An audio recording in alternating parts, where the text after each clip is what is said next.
দেশের জন্য একটা ইম্পর্টেন্ট ডে, খুবই গুরুত্বপূর্ণ একটা দিন।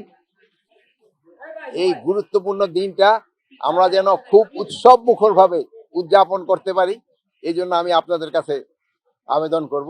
এবং আমাদের যেন একটা ফ্রি, ফেয়ার এবং ক্রেডিবল ইলেকশন হয়, এই জন্য আমি সবার কাছে চাবো। এবং আল্লাহ দিলে একটা ফ্রি, ফেয়ার এবং ক্রেডিবল ইলেকশন হবে এবং খুব উৎসব মুখর পরিবেশ ইলেকশনটা হবে। তুমি সারা জন্মই দেখছো, এইবার হ্যাঁ শেষ করো, বলো।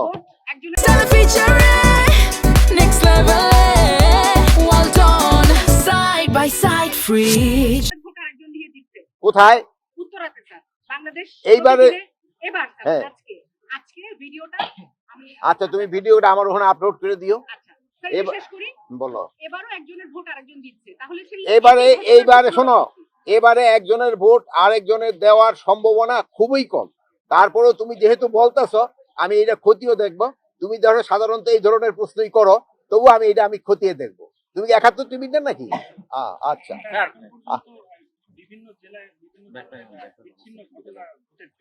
হ্যাঁ ছোটখাটো দুই একটা ঘটনা ঘটছে, আমি অস্বীকার করবো না।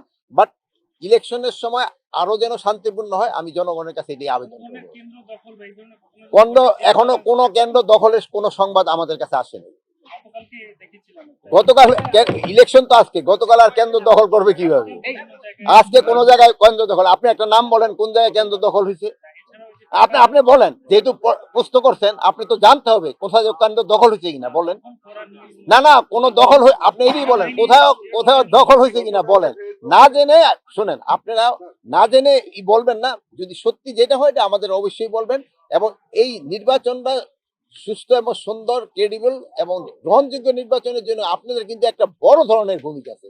আপনারা সত্যি সংবাদটা দিয়ে দিলে লোকজনও উপকৃত হবে, দেশবাসী উপকৃত হন, আপনারা উপকৃত হন, আমরা সবাই উপকৃত হন। এই জন্য আমি আপনাদের কাছে অনুরোধ করব, সংবাদটা যেটাই পরিবেশন করেন, সত্যি সংবাদ পরিবেশন, যেটা আপনারা এতদিন করে আসছেন।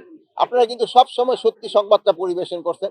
এই আপনারা সত্যি সংবাদ করাই কিন্তু পার্শ্ববর্তী দেশে, আমি আশা করব আপনারা ওইরকম ভাবে আবার সত্যি সংবাদটা পরিবেশন। ছোটখাটো দুই একটা যদি ঘটনা ঘটে আপনারা অবশ্যই জানাবেন।